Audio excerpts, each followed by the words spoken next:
और मैंने सोचा कि मैं बच्चों को कुछ सिखाऊंगा, कुछ पढ़ाऊंगा और अपनी जीविका चलाने के लिए थोड़ा बहुत सरकार मुझे देती रहेगी। बट आज की दयनीय दिशा ये है कि हमारे पास ना तो बच्चों का भरण पोषण हम कर पा रहे हैं, ना हम अपनी जीविका चला पा रहे हैं। हमें 10 बार सोचना पड़ता है कि हम भी अपने बच्चे को कुछ खिलाएं पिलाएं, या जो लोग अपना छोटा मोटा कारोबार करते हैं। अब ये बताइए कि इस एज में हम कहाँ जाएं और कौन सी सरकार हमको नौकरी देगी, कौन सी कंपनी हमें नौकरी देगी। अगर हम किसी कंपनी के पास जाते हैं, वो कहते हैं आपकी एज बहुत हो गई, आपके पास एक्सपीरियंस नहीं है। अब ये बताइए सर, इस स्थिति में हम इस दशा में अपने परिवार का भरण पोषण क्यों करें। तो मेरी सरकार से गुजारिश है, विनती है, रिक्वेस्ट है कि सरकार हमारे साथ, हुकूमत हमारे साथ सौतेलेपन का व्यवहार ना करें। यदि वो मानदेय इकट्ठा नहीं दे पाते हैं तो थोड़ा थोड़ा करके हमारा मानदेय दिया जाए। केंद्र सरकार की जो पॉलिसी है वह राज्य सरकार की पॉलिसी से पूर्ण रूप से भिन्न है, क्योंकि केंद्र सरकार 60% है, राज्य 40% है। केंद्र सरकार पैसा जब नहीं देती है तो 40% राज्य सरकार नहीं देती है। उसके बदले राज्य सरकार जो है हम लोगों को 2000 और 3000 अतिरिक्त मानदेय के रूप में प्राप्त होता है। अब इस तरह से इस समय महंगाई के दौर में आधुनिक शिक्षकों का 2000-3000 से इनकी गुजारा कैसे चल सकती है। सारे शिक्षक जो है इस समय इतने लाचार और बेबस हैं कि वह अपने तरह से ठेला सब्जी बेचने के लिए मजबूर हैं। यहाँ तक कि मदरसों में पढ़ाने जाने के लिए उनको पैदल चलना पड़ता है। हमारी स्थिति ऐसी हो गई है कि दिन से बेहतर हो गई है कि बच्चों को शिक्षा नहीं दे सकते हैं, ना उनकी देख रेख सकते हैं, ना परिवार को खिला पिला सकते हैं। अब हम लोग जाएँ तो कहाँ जाएँ। इतने साल से 14-15 साल से हम लोग कार्यरत हैं और मदरसों में सेवा किए हैं, लेकिन सरकार अभी तक मदरसों का कुछ कल्याण नहीं की। मदरसों में सरकार अगर मॉडर्नाइजेशन कर रही है, इसमें योग्य टीचर हैं। हम खुद अपने ही MCom, BEd, TET, primary junior qualification होते हुए भी हमें 12,000 की मानदेय की सैलरी, वो भी उचित समय पर नहीं मिली। हमें दुख की बात कहना पड़ता है। सरकार जो है इस तरह से क्वालिटी चाहिए, मदरसों में क्वालिफाइड टीचर चाहिए और टीचर की योग्यता होने के बाद भी उसको बेचारा पैसा नहीं मिल रहा है। हम दिन प्रतिदिन मेहनत करते हैं लेकिन उसकी कोई मजदूरी नहीं मिलती।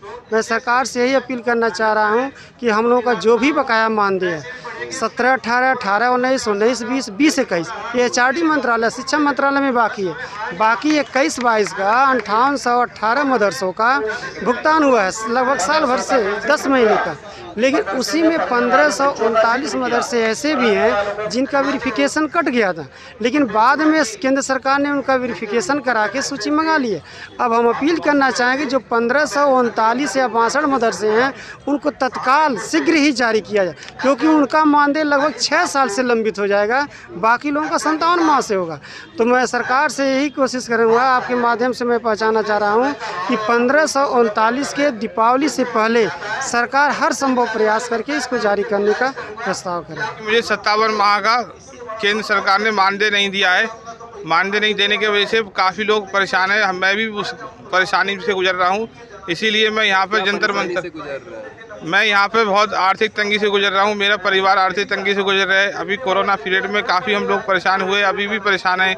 परिवार की पूरी ज़रूरत को पूरा हम नहीं कर पा रहे हैं। इसके वजह से हम लोग बहुत तंगी की हालत में है, बहुत परेशान हैं। जबकि हम लोग पूरी तरीके से क्वालिफाइड हैं, जो एजुकेशन हमारी पूरी है। कहीं भी हम लोग एमएससी हैं, एमएससी केमिस्ट्री से करे हुए हैं और हमारे बीएड भी हैं, हम टेट क्वालिफाइड भी हैं, पूरी योग्यता रखते हैं। और जो सरकारी योजना मदरसा आधुनिकीकरण योजना चल रही है मॉडर्न एजुकेशन देने के लिए, उसमें हम लोग पूरा सहयोग करते हैं, बच्चों को मुख्यधारा से जोड़ते हैं। उसके बाद भी सरकार हमारा कोई ध्यान नहीं रखती है। मेरी सरकार से रिक्वेस्ट है, अपील है कि हमारा मानदेय देने की कृपा करें और हमारी मदरसा नियमावली बनाई जाए और हमारा वेतन मानदेय वृद्धि की जाए, जिससे हम लोगों की समस्याएं दूर हों। मेरी भारत सरकार से रिक्वेस्ट है, अपील है कि ये हमारी प्लीज़ हमारी इस तरह की समस्याएं दूर करी जाएं। 5 सालों का हम लोगों का मानदेय रुका हुआ है, जिसके मांग को लेकर हम लोग यहाँ प्रोटेस्ट कर रहे हैं जी। और क्या हमारे महंगाई को देखते हुए हमारे मानदेय में बढ़ोतरी किया जाए। और करीब ये बहुत पुरानी स्कीम है, अटल बिहारी वाजपेयी के समय से चल रही है, इतनी लंबी योजना है, सफलतापूर्वक चल रही है। इन सब खूबियों को देखते हुए इसको स्थायी किया जाए। महंगाई और जो सातवें आसमान पर है सरकार जो कुछ उत्तर बताए। प्रदेश में है इस महंगाई का शिकार वो समाज तो लगातार हिंदुस्तान मदरसा के है। ऊपर मदरसा जांच टीचर भी दिखा है। रही है अलग अलग। ऐसा वो नहीं उनका कि विषय है, हमारा विषय नहीं है। वो करें जो करें, उनको समझ में आए करें। हम लोगों का जो मानदेय बाकी है और केंद्र सरकार से बाकी है, हमारा पैसा हमको दे दे, समय पे भुगतान किया करे। 5 साल से हमारा जो है मानदेय बाकी है उसको दे दे, और आइंदा जो है समय पे हम लोगों को देता रहे, हर मंथ देते रहें। लोगों को भी सुधार करना चाहिए। और कई लोग ऐसे भी हैं जो सरकार को आपके हमारी ऊपर तरफ आरोप तवज्जो लगा रहे देनी हैं कि चाहिए। आप सिर्फ मैं आज इस मंच के माध्यम से कह धार्मिक रहा हूँ चीजें ही पढ़ाते कि हैं। सरकार हमारे साथ इस आधुनिक योजना है साहब, ये हम लोग आधुनिक शिक्षक हैं, आधुनिक विषय पढ़ाते हैं। हिंदी, इंग्लिश, विज्ञान, सामाजिक विज्ञान, इतिहास, भूगोल हम लोग पढ़ाते भारत का हैं। भविष्य बनाते हैं हम। ऐसा नहीं है कि सिर्फ नानी के अध्यापक मान लीजिए लोकतंत्र है, सबको अपनी बात रखने का अधिकार है, हम अपनी बात रख रहे हैं। आप मीडिया हैं, लोकतंत्र के चौथे स्तंभ हैं। आप हमारी बात गवर्नमेंट तक पहुंचाएंगे, हमारी मांग जरूर पूरी की जाएगी। अगर मांगे नहीं मांगे तो अनिश्चितकालीन धरना दिया जाएगा। किन मांगों को लेकर के यहाँ पे आए? नंबर 1 तो जो हमारा 57 माह का मानदेय रुका है वो जारी किया जाए, और हम लोगों का नियमितीकरण किया जाए, और प्रति माह हमारी सैलरी दी जाए। आज हम आए हैं, आज सुबह आए हैं यहाँ, और धरना जारी है। जब तक हमारी मांगे पूरी नहीं होंगी जारी ही रहेगा।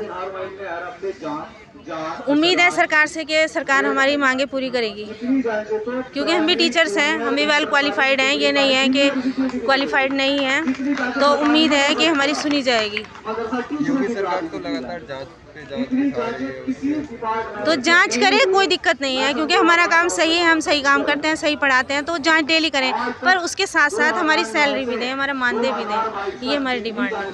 सैलरी नहीं रोकी जाए, जी, हमारी सैलरी ना रोकी जाए, सैलरी भी दें, भले ही वो रोज़ चेकिंग करें, कोई दिक्कत नहीं, कोई प्रॉब्लम नहीं। ठीक है ना? कौसर जमा।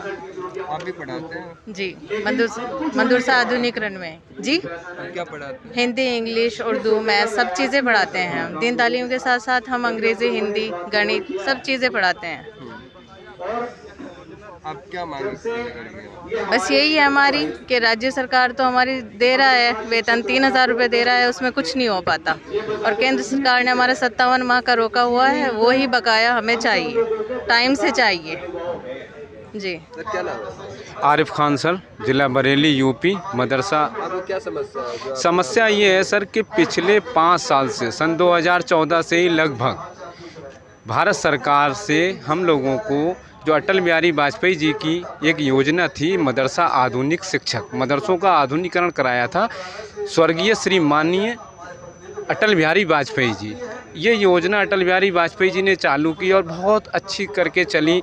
फिर हुकूमत आई भारत में कांग्रेस की, कांग्रेस ने भी मानदेय लगभग दिया। जब से 2014 आई, श्री माननीय मोदी जी के अधीन हमारा भारत सरकार हुआ, और हमारे साथ सौतेलेपन का व्यवहार हो रहा है। पिछले 5 साल से लगभग हमें एक पैसा केंद्र सरकार ने नहीं दिया है।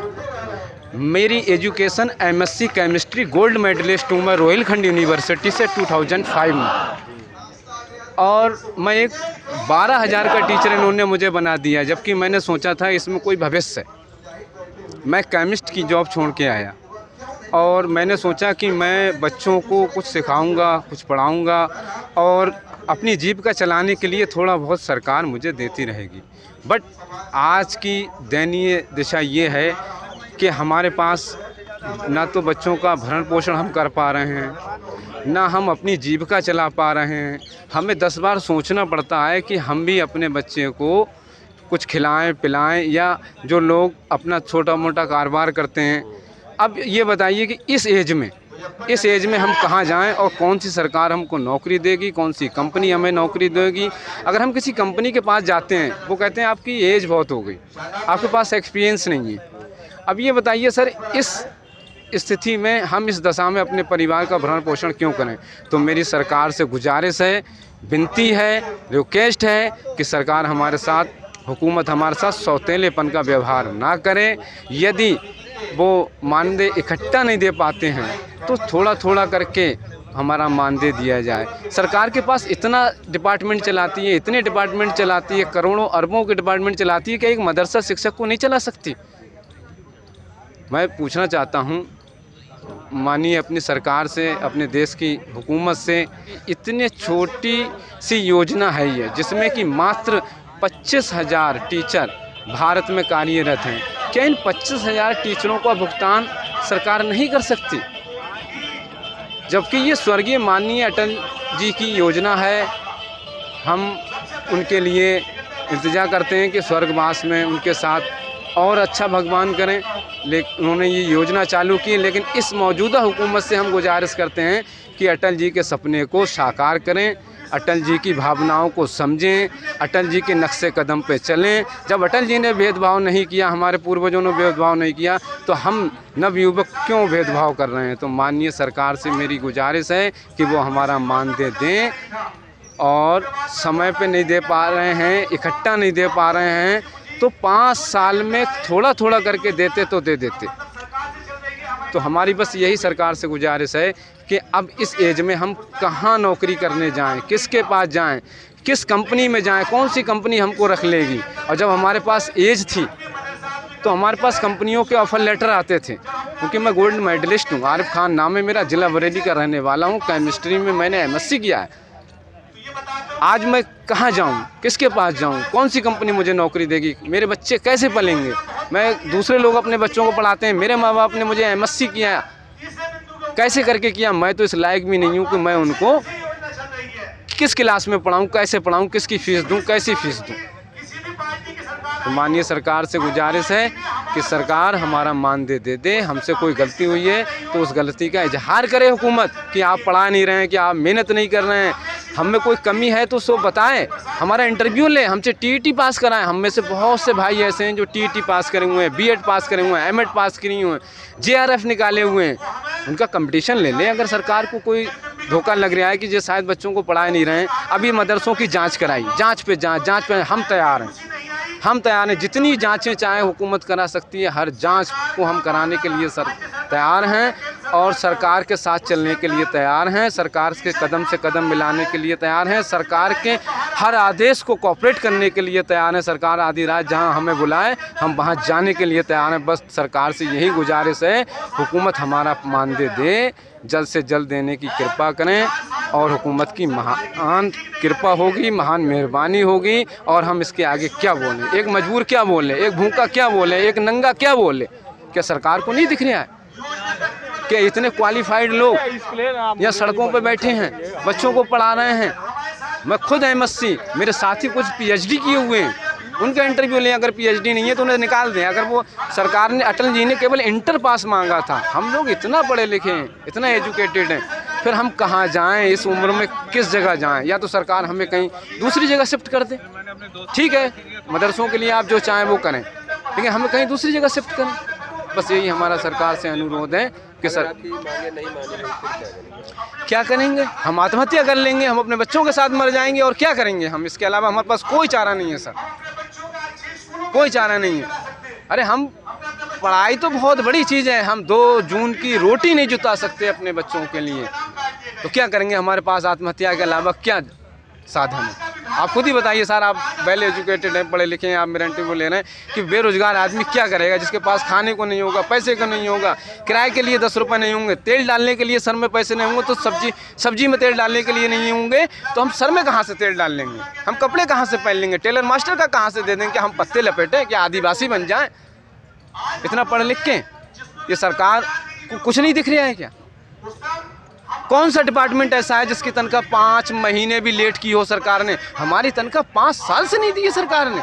क्या सरकार में सब लोग, उनकी आंखें नहीं हैं, या उनको अल्लाह ने कान नहीं दिए, ईश्वर ने कान नहीं दिए, भगवान ने कान नहीं दिए, या उनके अंदर सेंसिटिविटी नहीं है कि इन मदरसा टीचर जो वेल क्वालिफाइड हैं, इनके बच्चे क्या खाते होंगे? हमारा एक वेल एजुकेटेड बंदा जो PhD करे हुए, वो खेतों में जाके काम करता है पार्ट टाइम में, क्योंकि नहीं जाता है तो मैनेजर उसकी टांग खींचता है, पढ़ाने नहीं आओगे तो मैं तनख्वाह काट दूंगा। अरे तनख्वाह साली मिल ही नहीं रही तो मैनेजर साहब काटेंगे कहाँ से? अब रिक्शा चलाता है, टुक टुक चलाता है। आप बताइए कि हमारा देश का जनजीवन इतना गिर गया कि साला एक PhD करे हुए, MSc करे हुए, B.Ed करे हुए ऑटो चलाएगा, रिक्शा चलाएगा? काहे का हमारा देश डिजिटल, काहे कि हमारे देश में प्रगति। हमसे कहा था कि अच्छे दिन आएंगे, एक हाथ में कुरान होगा, एक हाथ में कंप्यूटर होगा। हमने कंप्यूटर दे दिया। हमारे बच्चों का इंटरव्यू लिया जाए, वो सब कुछ जानते हैं कंप्यूटर के बारे में। कंप्यूटर हमने बच्चों को सिखा दिया, हमने बच्चों को साइंस सिखा दी, हमने बच्चों को, हमारे मदरसे के बच्चे नहीं जानते थे फोटोसिंथेसिस रिएक्शन क्या होती है, हमने उनको फोटोसिंथेसिस रिएक्शन इंग्लिश में बता दी। हमने उनको मैथ बता दिया, हमने उनको साइंस बता दिया, हमने उनको हिंदी बता दी, सूर कबीर तुलसी बिहारी बता दिए। क्या इसलिए बताए थे कि हमारे बच्चे भूखे मरें और हम खेत में जाके फसल काटें और सब्जी काटें और 250 रुपये की मजदूरी करें? क्या इस दिन के लिए हमारे माता पिता ने हमें पढ़ाया था?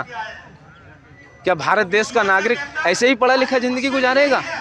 अगर ऐसे ही गुजारेगा तो भाई सरकार की मर्जी, हम उसमें कुछ नहीं कर सकते। आप क्या करने वाले हैं? हम कुछ नहीं करने वाले, हम आत्महत्या ही करने वाले हैं सब मिलके। इसीलिए हम यहाँ पे सब जमा हुए हैं। भूखा क्या करें? हमारे घर पर जाओ तो बीबी बच्चे, क्या करने वाले हैं? कुछ हमारी मांग पूरी करें। हमसे कम कोई, हमसे सरकार का कोई प्रतिनिधि आए, हमसे बात करे, हमें आश्वासन दे, हमें कुछ तो भरोसा दे कि हम गधे हैं या पढ़े लिखे हैं। हमारा इंटरव्यू ले, हमसे सिलेबस पूछे। हमारे जितने ये टीचर बैठे हैं, एक बार सर मैं चाहता हूँ कि सारे टीचरों पर आप अपना कैमरा घुमा दें, इन टीचरों का इंटरव्यू ले। अगर जो इंटरव्यू में यहीं मौजूदा वक्त में फेल होता है, जो टीचर के इंटरव्यू से फेल होता है, उसको यहीं से निकाल दिया जाए, और पास होता है तो उसका मानदेय दिया जाए।